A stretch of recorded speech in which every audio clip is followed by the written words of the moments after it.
And finally, on tariffs. As soon as this week, the U.S. Supreme Court may rule on whether or not Donald Trump's chaotic tariff policy is constitutional. I've long been very clear that the Supreme Court should strike Donald Trump's tariffs down. The President's tariffs are an unlawful usurping of Congress's authority over trade, and I've seen firsthand throughout New York the President's tariffs are an unlawful usurping of Congress's authority over trade. And I've seen firsthand in New York how they've raised prices for families and shut down so many small businesses. Congress may not have a say on whether or how the Supreme Court will rule, but we absolutely have a say on future legislation on the President's tariff authority. The Senate has already voted 4 times on a bipartisan basis to reject Trump's illegal trade war. If the Supreme Court strikes down all or some of Donald Trump's tariffs, we know he'll come to Congress and demand another blank check. Republicans must be ready to buck up and tell him no. Senate Democrats will not support any legislation that hands the President a free pass to slap tariffs on whoever he likes. The consequences for our economy be damned in his eyes. No blank checks for an endless trade war. No blank checks for Donald Trump to issue tariffs whenever he likes, against whomever he likes, regardless of the consequences, particularly the American people, as it raises and raises and raises their cost of living. I yield the floor. Welcome back to 45th Perspective, where we dive deep into the biggest political stories shaping America today. If you're new here, make sure to hit that like button, subscribe, and turn on notifications so you never miss our analysis. And if you want to support the channel, you can do so at patreon.com/45th Perspective for as little as $5 a month. Every bit helps us bring more detailed, fact-driven content directly to you. Today, we're talking about the recent Senate hearing that's making headlines across the country. Specifically, this hearing focused on former President Donald Trump's tariff policies, the ongoing debate over executive authority, and whether or not Congress has been effectively bypassed in shaping trade policy. This is a story that touches on law, economics, and politics, and it's something that affects every American in some way, whether you notice it in the price of groceries, electronics, or just the broader stability of the U.S. economy. So let's break it down. At the core of the hearing was Senate Majority Leader Chuck Schumer calling on the Supreme Court to strike down what he called Trump's illegal tariffs.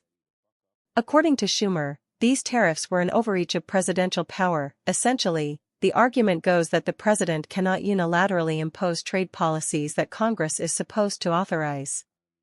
The hearing highlighted the tension between executive action and legislative authority, and it's a debate that has been building for years.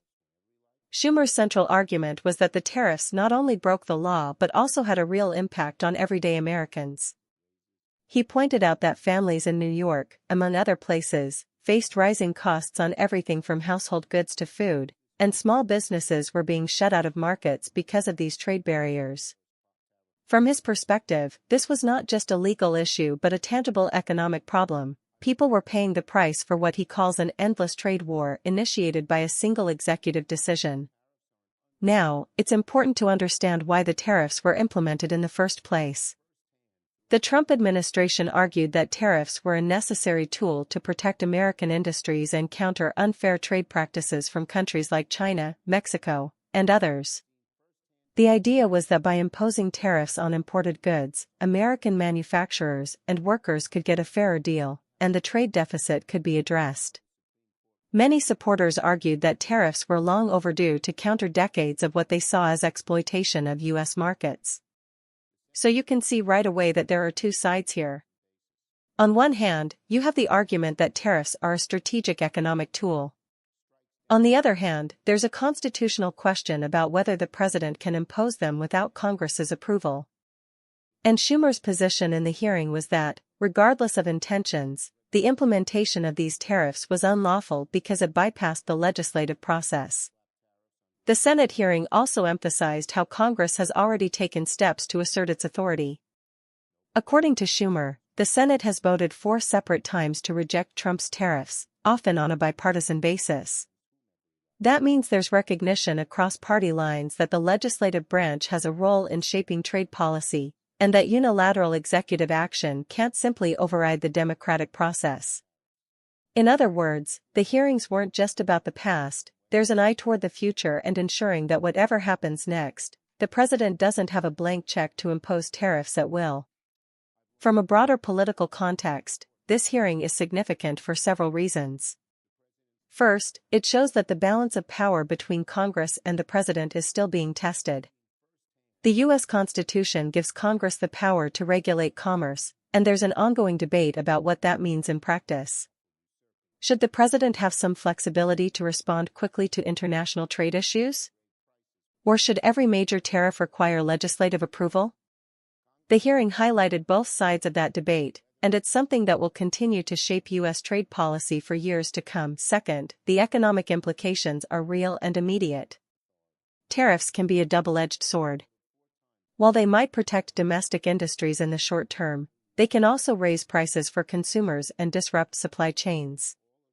Families end up paying more for goods, and small businesses, often the backbone of local economies, can struggle to compete when imported goods become more expensive or when foreign partners retaliate with their own tariffs. Schumer's point in the hearing was that the cost of these tariffs fell disproportionately on ordinary Americans, and that's an argument worth considering. However, it's also important to acknowledge that supporters of Trump's tariffs might argue that these short-term pains are an investment in long-term gains. Protecting American industries, they claim, could preserve jobs, strengthen domestic manufacturing, and reduce dependency on foreign imports. In their view, some level of executive flexibility is necessary because trade disputes often require quick action, and waiting for Congress could slow down the government's response. That's a perspective that doesn't get highlighted enough in the media, but it's a legitimate part of the conversation. One of the more striking moments in the hearing was Schumer's insistence that Congress must be ready to say no if the Supreme Court rules in favor of the tariffs. He made it clear that Senate Democrats will not support any legislation that effectively gives the president free rein to impose tariffs without oversight. His phrasing was direct: no blank checks. This isn't just political rhetoric, it's a warning about the importance of checks and balances. And it's a reminder that even in a divided government, legislative oversight is a critical tool for preventing executive overreach. It's also worth noting that the Supreme Court's decision could have major ramifications beyond just Trump's tariffs.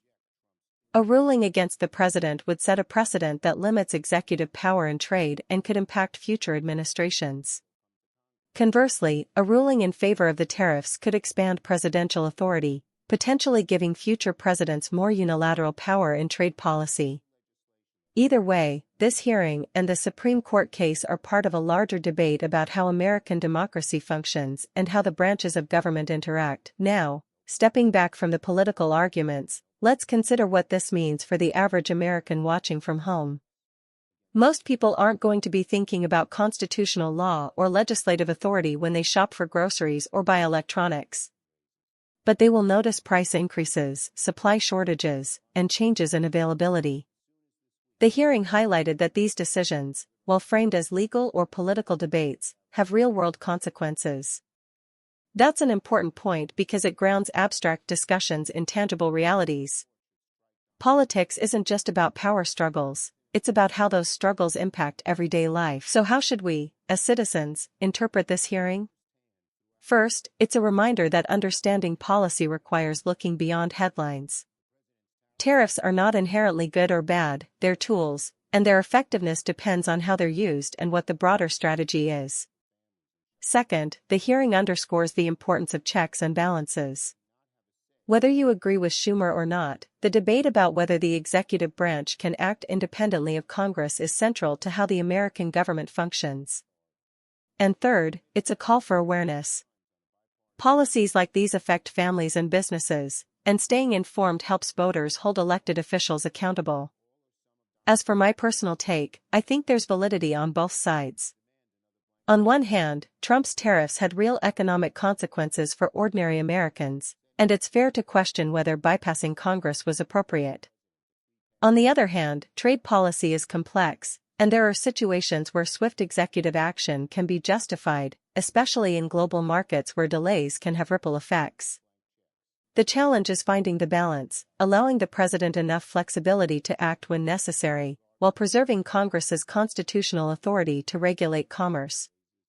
That balance is delicate, but it's essential for a healthy democracy. Another layer to consider is the political optics. Tariffs and trade wars are highly visible issues that can sway public opinion, affect elections, and influence domestic politics. Lawmakers like Schumer are framing this debate not just as a legal issue, but as a moral and economic one, protecting families and small businesses from the unintended consequences of executive action. Meanwhile, supporters of Trump frame tariffs as a show of strength, a way to negotiate better deals internationally, and a protectionist policy that prioritizes American workers. Both narratives resonate with different segments of the population, which is why this hearing is more than just a legal discussion, it's a reflection of broader societal divides. Let's also think about the long-term consequences. If the Supreme Court rules against Trump's tariffs, future presidents may be more cautious in using trade as a tool, knowing that Congress can challenge their actions. If the court rules in favor, it could embolden future presidents to act more aggressively, which could lead to more frequent trade disputes or retaliatory tariffs from other countries. In either scenario, Americans will feel the effects, sometimes in subtle ways, like the cost of imported goods, and sometimes in major ways, like disruptions to key industries. One interesting takeaway from the hearing is the role of bipartisanship. Schumer emphasized that even Republican senators have previously voted against these tariffs, suggesting that concerns about executive overreach cross party lines. That's notable because it shows that some issues, like checks and balances and the proper role of Congress, can transcend partisan politics. It also suggests that in the long run, there may be room for collaborative solutions that respect both executive flexibility and legislative authority. At the same time, the hearing reflects the polarized nature of modern politics. While there is some bipartisan agreement on the principle that Congress should have a say, there are still deep divisions over how to balance economic strategy, executive authority, and the protection of American workers. That tension is at the heart of why this hearing matters, not just as a moment in time, but as a reflection of ongoing debates about governance, power, and accountability. So, what can viewers take away from all of this? First, pay attention to the decisions coming out of the Supreme Court. These rulings don't just affect Trump's policies, they set precedents for future administrations. Second, understand that trade policy is complicated. Headlines about tariffs or trade wars are just the tip of the iceberg. The real effects play out in prices, jobs, and economic stability. Third, remember that the debate over executive versus legislative power is ongoing, and it's worth paying attention to how your representatives approach these issues. Finally, let's talk about the human side of this story.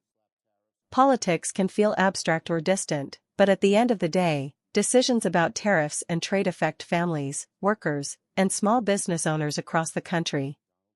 The hearing was a reminder that behind every policy debate, there are real people facing real consequences. That perspective is important, because it keeps the conversation grounded and ensures that political discussions don't lose sight of the everyday Americans they impact. In conclusion, this Senate hearing offers a window into some of the most pressing questions about American governance. It forces us to ask, how much power should the president have? How much oversight should Congress maintain? And how do we balance economic strategy with the needs of ordinary citizens? There are no easy answers, but hearings like this help illuminate the debate, provide transparency, and encourage public engagement. I encourage you, as viewers, to think critically about what you've heard today. Consider the arguments on both sides, weigh the economic and constitutional implications, and think about how these issues touch your life personally. And, importantly, share your thoughts respectfully in the comments below. This is a space for civil discussion, and I want to hear your perspectives, whether you agree with Schumer, support the tariffs, or see things differently altogether. Remember to like, subscribe, and if you want to support 45th Perspective, head over to patreon.com/45th Perspective. Your support helps us continue breaking down complex political stories in ways that are engaging, informative, and accessible. Thank you for watching, and I'll see you in the next video, where we continue to explore the stories that shape America.